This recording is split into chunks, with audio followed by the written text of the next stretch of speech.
कह रहा हूँ ये रेंज स्तरीय साइक्लोन टीम की 60वीं सफलता है। ऑपरेशन गयावेदी कल देर शाम सफलतापूर्वक संपन्न हुआ। यह कहानी है एक ऐसे अपराधी की जो पिता की मृत्यु का बदला लेने के लिए जिसके दिल में प्रतिशोध की आग जलती रही और धीरे धीरे उस आग ने उसके पूरे जीवन को ले लिया। प्रतिशोध पूरा हुआ या नहीं हुआ यह तो वही बता पाएगा, और उस आग में उसका पूरा जीवन होम हो गया। पिता की मृत्यु का बदला लेने के लिए उसने हथियार चलाना सीखा, हथियार बनाना सीखा, और हथियार से बदला तो नहीं ले पाया पर बहुत सारे पैसे कमा लिए। उससे भी संतुष्टि नहीं हुई तो पितरों की संतुष्टि के लिए, पितरों की आत्मा की संतुष्टि के लिए, अपनी आत्मा की संतुष्टि के लिए जादू टोना सीखा। खुद के जीवन में शांति आई या नहीं आई ये तो नहीं मालूम, पर दूसरों को जीवन में शांति लाने के नाम पर बेवकूफ़ बनाने का धंधा चल निकला। यह कहानी है, जी हाँ, यह कहानी है भीमदान और भीमदान पुत्र श्री मोहनदान की, जो बीकानेर के देशनोक इलाके का रहने वाला है। जैसा मैंने आपको भूमिका में बताया कि पिता की मृत्यु का प्रतिशोध लेने के लिए दर दर भटकता रहा। मध्य प्रदेश के अमरावती इलाके में फर्नीचर का काम करने गया। वहाँ उसने तथाकथित चाचा से हथियार बनाना सीखा और वो हथियार बनाने की कला लेकर वो इस इलाके में आया और चूरू, नागौर, जोधपुर, बीकानेर, इस पूरे इलाकों में हथियारों के सप्लाई के, हथियारों की आपूर्ति के सरगना के रूप में खुद को स्थापित किया और अनगिनत हथियार, चाहे वो 12 बोर के हों, 315 बोर के हों, 32 बोर के हों, अनगिनत हथियार मार्केट में आपूर्ति की उसने। कई बार पकड़ा गया। उन्हीं हथियारों के सहारे उसने हत्या का प्रयास, लूट, डकैती जैसी करीब 1 दर्जन घटनाएं की।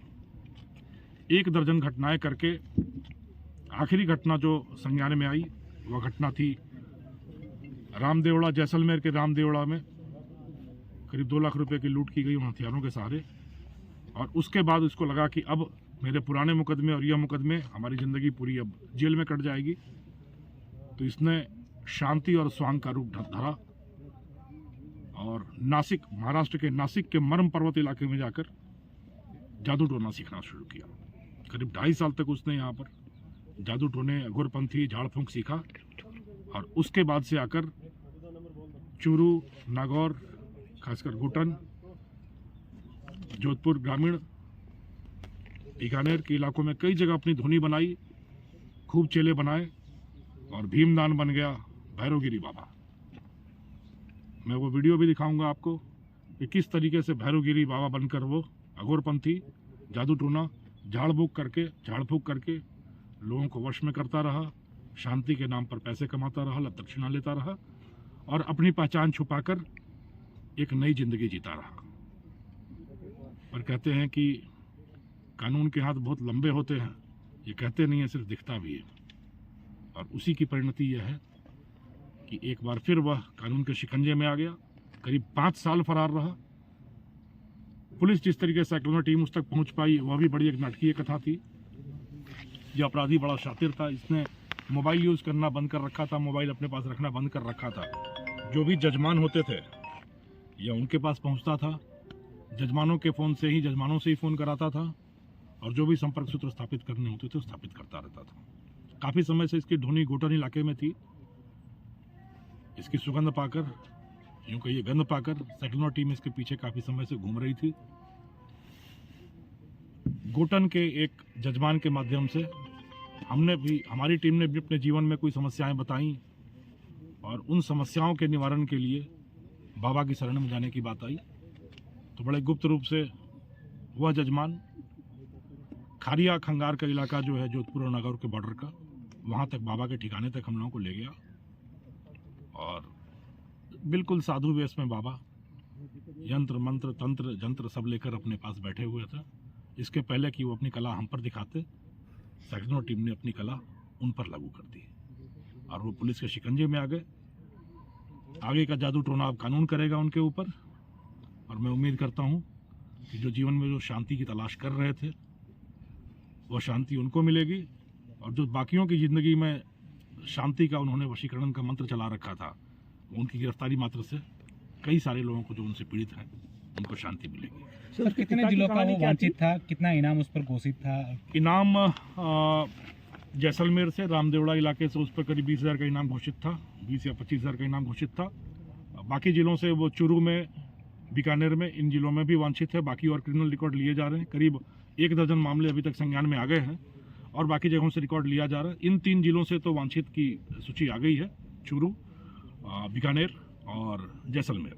जैसलमेर से 20 या 25,000 रुपए का इनाम भी है। सर उसके पिता की हत्या का बदला, जैसा आपने बताया कि क्या कहानी थी, तो क्या उस पर कार्रवाई नहीं की गई? उसके मन में ऐसी क्यों बात आई? ये बहुत 2010 के आसपास की बात है करीब। ये अभी 35 साल के करीब, 35 से 40 के बीच की उम्र है इसकी, तो 2010 के आसपास की बात है।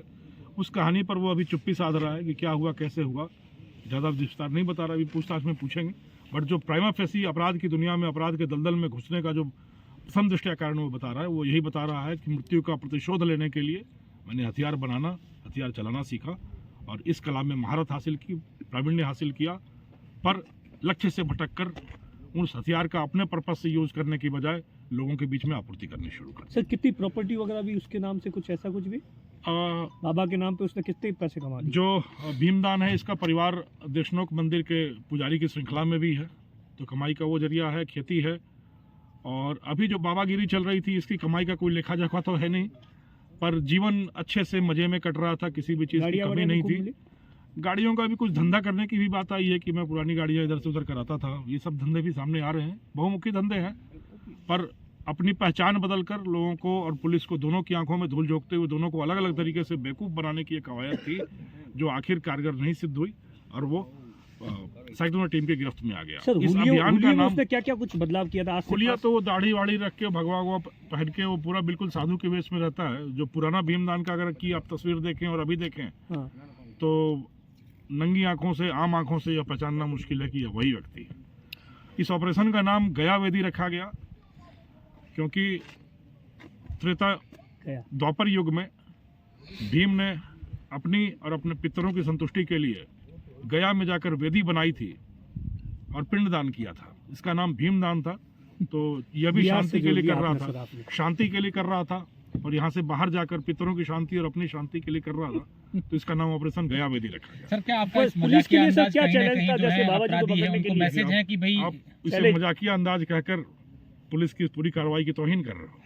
यह मजाकिया अंदाज नहीं है, यह रोचक है। नहीं, इसको लेकर में भी एक मैसेज है कि आप अलर्ट हो जाएं, नहीं तो आपके साथ भी ये होगा। रोचक इसलिए है कि एक तो सबसे पहले हर अभियान को एक अभियान का स्वरूप देना और उस अभियान को छद्म व कूट नाम देना। छद्म और कूट नाम इसलिए देना ताकि एक सामान्य आदमी यदि उसी किस अभियान की चर्चा सुने तो उसके समझ में नहीं आएगी किसके बारे में बात हो रही है, किसके बारे में चल रहा है, पर वह नाम उस व्यक्ति के व्यक्तित्व या कृतित्व से जुड़ा होता है। अभियान का नाम तो जो टीम काम करती होती है उसको पता होता है कि यह किस व्यक्ति के बारे में बातें हो रही है। अब तक के सर आपके जितने भी अभियान है, एक रोचक ही नाम थे सब, उसको लेकर सर क्या विशेष कहानी है? सर वहाँ मैं देख रहा हूँ लगातार आप बहुत सारे ऐसे वीडियोज, स्टोरी सारी फिल्मी कहानी की तरह आ रही है।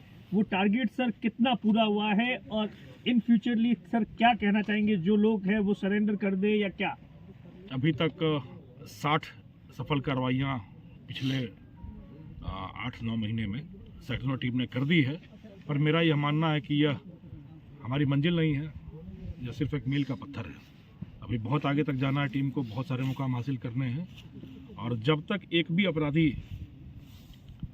निश्चिंत होकर अपने अपराध की दुनिया में, जराइम पेशा की दुनिया में निश्चिंत बैठा है, तब तक किसी भी पुलिसकर्मी का काम खत्म नहीं होता। और जो इसी विशेष हेतु से बनाई गई टीम है साइक्लोन टीम, उसका तो अभियान बिल्कुल समाप्त नहीं होता जब तक एक भी अपराधी अपने मुकाम, अपनी मंजिल जेल की सीखचों से अलग है, दूर है, तब तक हमारा ये अभियान जारी रहेगा।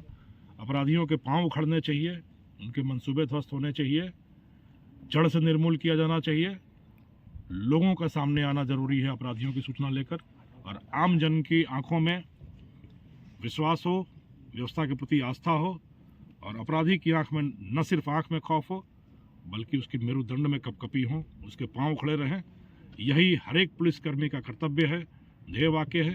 और इसी पर हम लोग कार्य कर रहे हैं। सर क्या अल्टीमेटम मैसेज देंगे तमाम उन अपराधियों को जो इस प्रकार का वेश बदल करके या फिर इन अपराध की दुनिया में कहीं ना कहीं किसी कारणवश चले गए हैं, तो उनको आपकी ओर से क्या सख्त शब्दों में मैसेज है कि सावधान हो जाएं या फिर हमारा बड़ा स्पष्ट संदेश है, यहाँ पर हर तरफ चारों तरफ पुलिस की आंखें हैं, भागोगे कहाँ, तुम्हारी मंजिल तो जेल की सलाखें हैं। सर जो भीमदान को आपने पकड़ा है, जो क्योंकि इसने प्रारंभिक पूछताछ में किस तरह की कितने हथियार बेचना या इसके पास अभी फिलहाल में कुछ इस तरह की रिकवरी हुई है? इसमें कोई लेखा जोखा तो रखा नहीं है, बट 2-3 मामले हैं जिसमें किसी में 6 किसी में 8 इस तरीके से हथियार इसके पास से बरामद हुए हैं। पूछताछ में और भी बताता रहता है कि मैं 30 से 40 लाख रुपए में एक कट्टा बनाकर बेच दिया करता था। तो काफ़ी संख्या में इसने हथियार सप्लाई किए हैं। यह पूछने पर कि अभी हथियार सप्लाई का धंधा क्यों नहीं कर रहा है, उसने कहा कि चूंकि मैं सरगना के रूप में स्थापित हो गया था तो हर चीज़ में पुलिस मेरे पीछे ही पड़ती थी और मेरे भी आगे आते थे, तो इसलिए मैंने वेश बदल कर एक दूसरा धंधा चुना कि लोगों को शांति के नाम पर उनके जीवन में अशांति क्रिएट करना, और उस धंधे में लगा था। और इसी कारण था कि चूंकि वेश बदल रखा था, धंधा बिल्कुल बदल रखा था, तौर तरीका बदल रखा था, रीति रिवाज बदल रखे थे, तो पिछले 5 सालों तक आराम का जीवन, निश्चिंत जीवन जीने में इसको कामयाबी मिली। बट 5 साल का समय, घड़ी की सुइयां वहीं स्थिर हो गई। अब सजा अब नहीं शुरू होगी, जब 5 सालों के बाद शुरू होगी। फिलहाल कार्रवाई में सर कोई बरामदगी हुई कुछ इसके पास में? इसके पास से तंत्र मंत्र के सामान ज़्यादा मिले हैं। कोई ऐसा हथियार वाला धंधा तो इसने काफ़ी समय से छोड़ रखा है।